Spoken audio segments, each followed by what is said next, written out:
시험을 이기는 삶. 마태복음 4장 10절 말씀입니다. 이에 예수께서 말씀하시되 사탄아 물러가라. 기록되었으되 주 너의 하나님께 경배하고 다만 그를 섬기라 하였느니라. 아멘. 오늘 본문에는 마귀에게 시험을 받으시는 예수님에 대해 이야기합니다. 예수님께서는 세례를 받으신 이후에 성령에게 이끌리어 광야로 가셨고 그곳에서 마귀에게 3가지 시험을 받게 됩니다. 결론부터 말하자면 예수님은 자신에게 주어진 모든 시험을 이기시고 마귀는 물러갑니다. 그리고 예수님은 모든 의를 이루기 위해 자신의 소명을 따라 길을 나서게 되죠.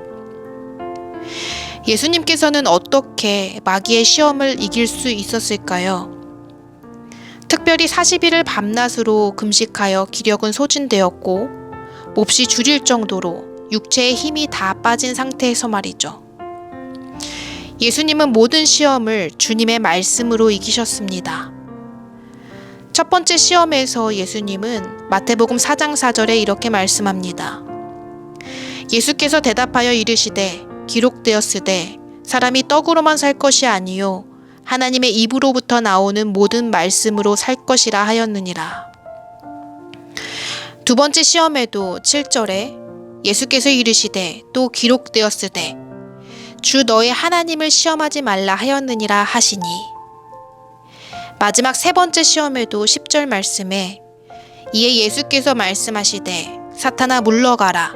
기록되었으되 주 너의 하나님께 경배하고 다만 그를 섬기라 하였느니라 라고 말씀합니다. 이때 마귀의 시험에 예수님께서 답변하신 말씀을 살펴보면 기록되었으되 라는 말이 항상 등장합니다. 예수님께서는 마귀의 말에 대적할 때에 주님의 말씀으로 대답하셨습니다. 이로써 예수님은 하나님의 아들로서 자신의 의를 따르는 것이 아닌 하나님의 뜻에 순종하겠다는 완고한 의지를 보이십니다. 그러자 마귀는 예수님을 떠나게 되죠. 그런데 시험을 주는 마귀의 대화법을 살펴보면 마귀의 말 속에 이상한 점을 발견할 수 있습니다. 마귀는 2번째 시험을 낼 때에 예수님을 성전 꼭대기에 세워놓고 만일 하나님의 아들이어든 뛰어내리라고 합니다. 그러면서 예수님과 똑같이 기록되었으되 라는 말을 사용하며 내가 떨어지더라도 하나님의 사자가 너를 받들어 부딪히지 않게 하리라고 말합니다. 마귀 또한 예수님처럼 주님의 말씀을 들어 시험하였던 것이죠.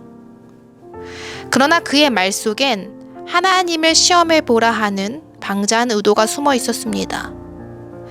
말씀을 들어 유혹했으나 그 끝엔 하나님의 뜻과는 전혀 무관한 자신의 뜻이 있었습니다. 하나님의 말씀을 들어 말한다고 해서 모두 같은 복음이 아닙니다. 어떤 이는 자신의 뜻을 세우기 위해 하나님의 말씀을 이용하죠. 성경에도 그리스도인들에게 주님의 말씀으로 현혹하는 수많은 거짓 사도, 거짓 예언자들이 있었습니다. 갈라디아 여러 교회에서는 왜곡된 복음을 전하는 사람들로 인해 많은 그리스도인들이 흔들리자 바울은 갈라디아서 1장 7절에 이렇게 말씀합니다.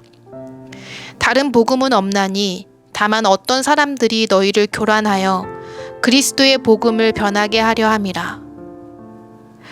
오늘날에도 주님 말씀을 들어 다른 복음을 전하는 신천지와 같은 많은 이단들이 있죠. 그들의 말에 현혹되어 가정이 깨어지고 인생이 무너지는 사람들도 많이 있습니다. 참 그리스도인은 그들이 말하는 주님의 말씀에 현혹되는 것이 아니라 그 끝에 다른 복음이 있는지를 살펴보는 지혜가 있어야 합니다. 사랑하는 남문교회 성도 여러분, 예수님께서는 주님의 말씀으로 시험하는 마귀의 의도를 알아채시고 주님의 말씀으로 물리치셨습니다. 우리도 주님과 같이 참 뜻을 분별하여 시험을 이기는 주님의 자녀 되길 간절히 소망합니다. 기도하겠습니다. 진리의 영이신 주님, 세상에는 거짓 말씀이 난무하며 주님의 말씀으로 다른 복음을 전하는 사람들이 참 많이 있습니다. 성령 하나님이여 우리를 깨우치게 하시사 참 하나님을 따르는 사람들이 되게 하시고 거짓 복음을 분별하며 시험을 이기게 하여 주시옵소서. 오직 주님만 경배하며 섬기는 바른 신앙인이 되게 하여 주시옵소서. 예수님의 이름으로 기도합니다. 아멘.